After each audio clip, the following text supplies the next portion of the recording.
इस कार्यक्रम के पुण्यार्चक हैं श्री वर्धमान श्वेतांबर स्थानकवासी जैन श्रावक संघ ट्रस्ट, उपाध्याय प्रवर प्रवीण ऋषि चातुर्मा समिति। जम सूर्य अनुपरिवर्तयन्ति से हेमवन्ने बहुनंदने जनसीम रतिम वेदयति मयंता। सूरज की किरणें उस पर पड़ी तो सुमेरु पर्वत कैसे दिखता है? मानो सोना। और वहां पर क्या है? नंदनवन है। क्या है? नंदनवन में क्या होता है? नंदन का मीनिंग होता आनंद है। आनंद का ही वन होता है। वहां दुख का स्पर्श होता ही नहीं। जनसीम रतिम वेदयति महिंदा, जहां आकर के इंद्रों को भी प्यार हो जाता है। बनेगा क्या अपना जीवन ऐसा कि जब देवताओं को अपने पास आकर के खुशी की अनुभूति हो जाए। तीर्थंकर परमात्मा के पास आकर के देवताओं को परम आनंद की अनुभूति होती है। जो स्वर्ग में आनंद नहीं आता उनके किसके पास आता है? उनको प्रभु के पास आता है। जनसी मृति वेदेति महिंदा से पौवये सद महापगा से वीरायी कंचन मठ वन्ने।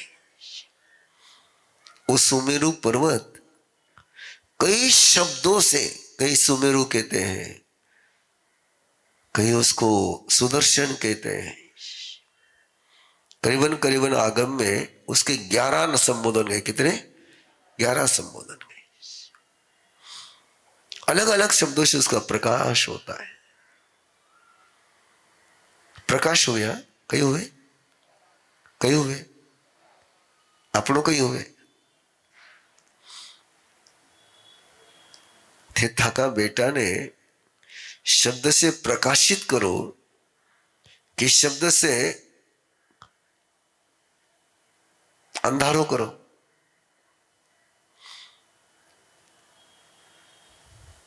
किने पूछ रही हो? बेटा ने, थका बेटा ने पूछ रही हो, थका संतति ने पूछ रही हो। जरा थे उन्हें मूर्ख के वो तो उससे मेरा जीवन में प्रकाश आवे नहीं कि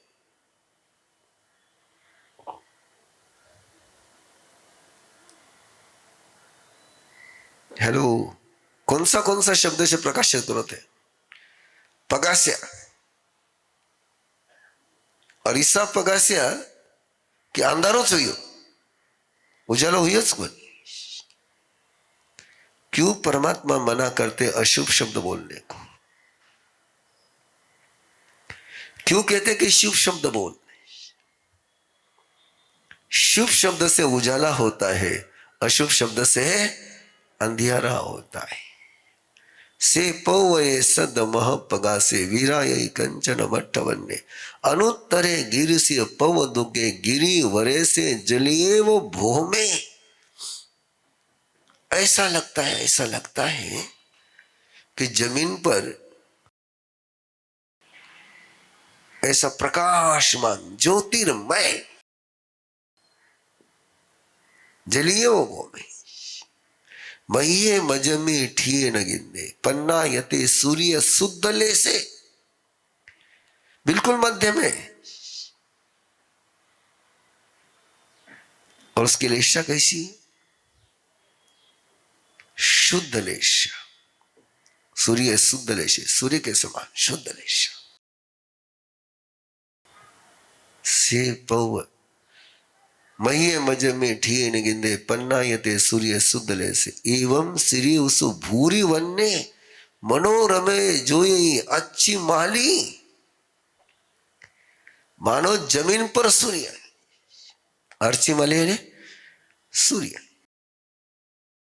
सुदंसन से वजसो गिरी सो पवो चई महतो पवयस। ये तो हमें समने नाय पुते जाई जसो दंसन नान सीले।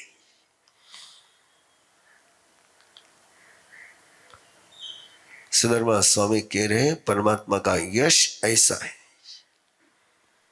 परमात्मा की जाति ऐसी है, परमात्मा का दर्शन ऐसा है, परमात्मा का ज्ञान ऐसा है, परमात्मा का शील ऐसा है।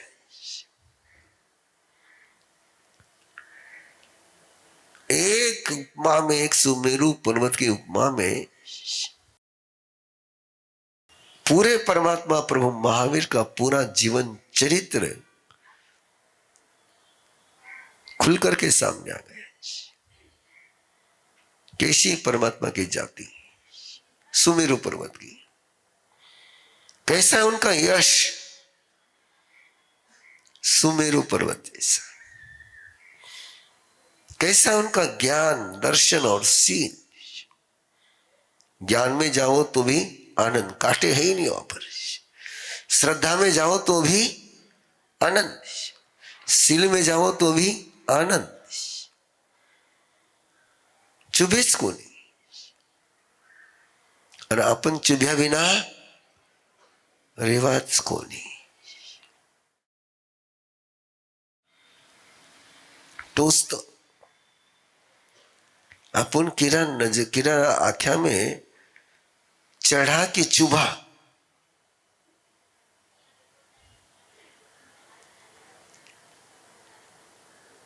आज थोड़ा तो हेवी जा रही है, कहते बार बार थक नहीं आ रही है, तो परेशानी हो रही है कि हाँ करो करो करो, मैं कर रहा हूं, मैं कर रहा हूं। कहां कहां मैं लोगों को चुपता हूं, क्यों चुपता हूं?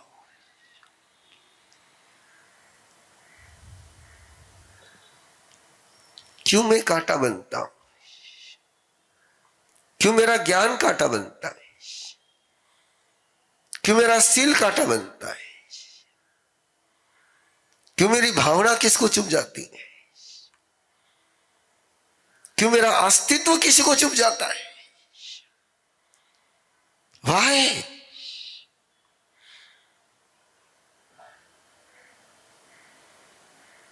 ये सोचना चाहिए। और यदि मैं किसी की, मेरा ज्ञान, मेरा दिमाग किसी को चुपता है तो स्वीकार कर लेना चाहिए कि अभी मेरी द्रौपदी गई नहीं है, अभी मेरा कौशलक गया नहीं है, अभी मेरा जमाली गया नहीं है। ये चुभन,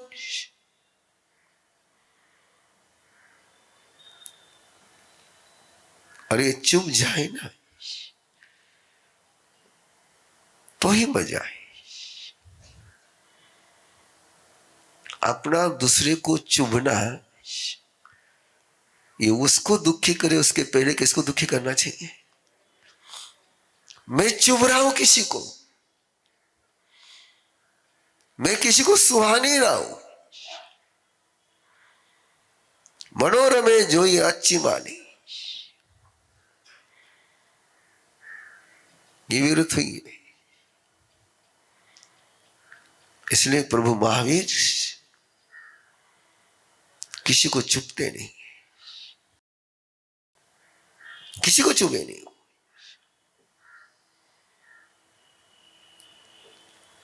उनके विरोधी को भी चुभे नहीं, वो तो किसी के विरोधी है ही नहीं,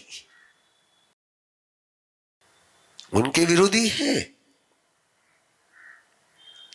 भगवान महावीर के विरोधी है, भगवान महावीर किसी के विरोधी नहीं,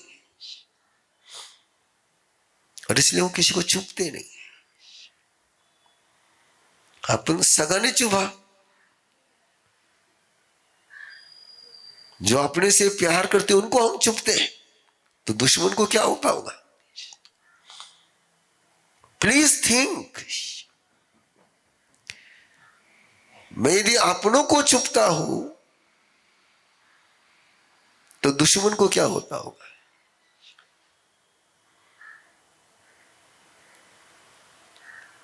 ये सोचना होगा। अच्छी तरह से छोड़ रहा। और इसलिए ये विरुद्ध की यात्रा है। कल ही मेरे पास एक मैसेज आया कि बोले आपके पिछले साल की विरुद्ध ही इस साल की विरुद्ध ही कहीं तालमेलच को नहीं था। पिछली बार क्या बोले, इस बार क्या बोल रहे हैं। अब मैंने कहा वो पिछली बार का मैंने कोई रिकॉर्ड करके मेरे पास तो रखा नहीं कि जिसको सुन करके मैं वापस बोल लूं।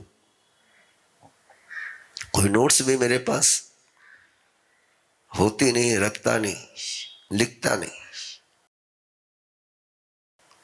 अब जैसे जिस समय उनकी कृपा होती है वैसा चलता है मेरे काम।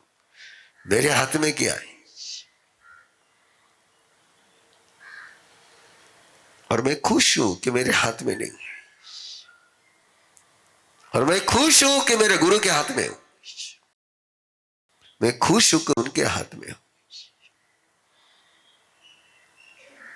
किसी के तो हाथ में रहना ही होगा जब तक सर्वज्ञ नहीं बनते। ध्यान रखो बात ने, किसी ना किसी की गुलामी करनी ही होगी जब तक तुम सर्वज्ञ नहीं बनते।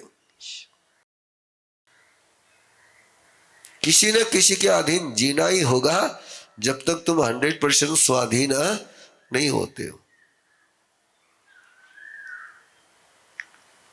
चुनाव केवल इतना करो कि किसके अधीन होना है।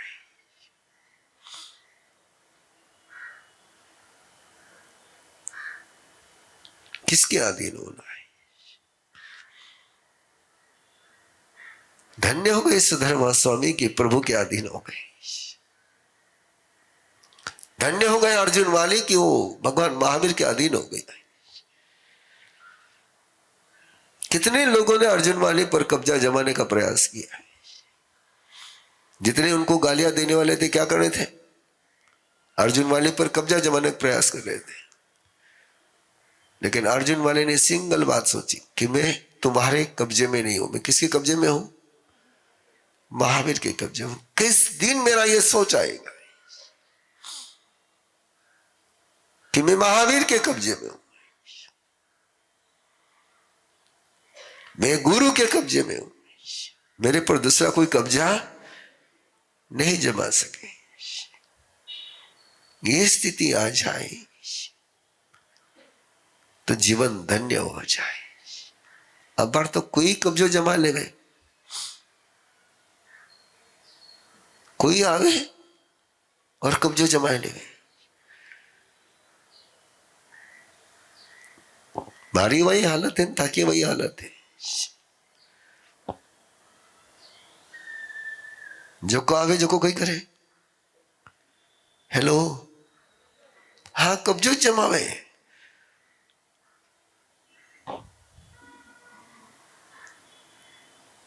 कोई कब्जा देने के लिए आता ही नहीं है, कब्जा लेने के लिए आता है।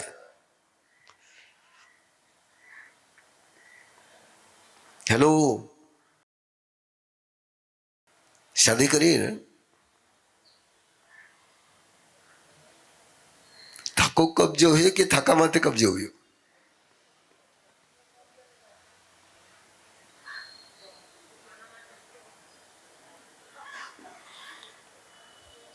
हेलो,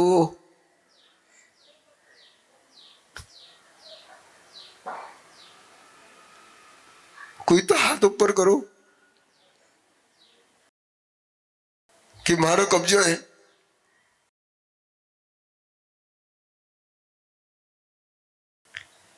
गया था कब्जा जमाने और कब्जा में चले गया।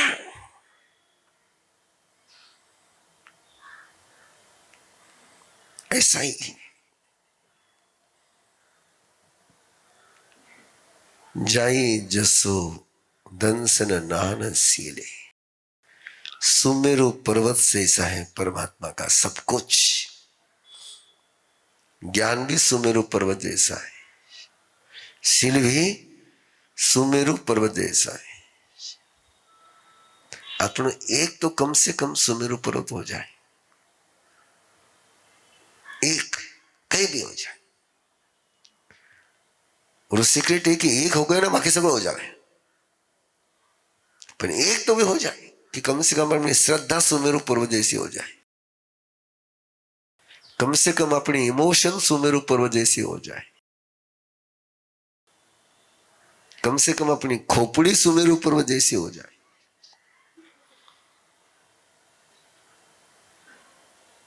कि जिसमें अच्छे अच्छे विचार आते रहे। किसी एक को तो देख लो।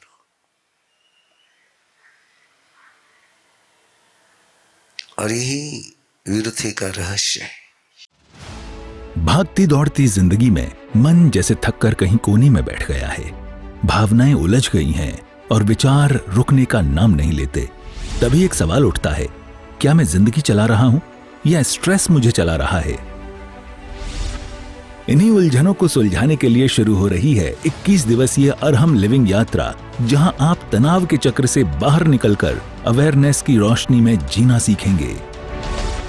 अरहम लिविंग क्यों? क्योंकि आज हर युवा को चाहिए हल्का मन, स्पष्ट सोच और संतुलित जीवन। यही अरहम लिविंग की मजबूत नींव है। इस यात्रा में आप सीखेंगे गुरुदेव ऋषि प्रवीण के सरल, गहरे और पूरी तरह प्रैक्टिकल मार्गदर्शन में अवेयरनेस के साथ जीवन जीने के आसान अभ्यास, मन की शांति और विचारों की क्लैरिटी के पावरफुल सूत्र, इमोशनल एंड स्पिरिचुअल वेलबींग की उपयोगी तकनीकें, रोजमर्रा की जिंदगी के लिए छोटे, सरल और असरदार माइंडफुल प्रैक्टिसेस। ये सिर्फ एक कोर्स नहीं, आपके भीतर छिपी श्रेष्ठतम क्षमता को जगाने की शुरुआत है। यदि आपकी उम्र 18 से 40 वर्ष है तो ये कोर्स आपके लिए ही बना है। जुड़ने के लिए आज ही संपर्क करें 9422774382। रजिस्ट्रेशन शुल्क मात्र 1000 रुपए। 1200 से अधिक लोगों ने पहले ही इस कोर्स को अपनाया है और हर दिन बढ़ती जा रही हैं जबरदस्त इंक्वायरी। इसी शानदार रिस्पॉन्स को देखते हुए गुरुदेव ने अनाउंस किया है नया batch. New batch start 23 February 2026। Time 9:15 to 10 PM online zoom. Website www.arhamvidya.org। इस कार्यक्रम के पुण्यार्चक हैं श्री वर्धमान श्वेतांबर स्थानकवासी जैन श्रावक संघ ट्रस्ट, उपाध्याय प्रवर प्रवीण ऋषि चातुर्मास समिति, महावीर भवन इंदौर।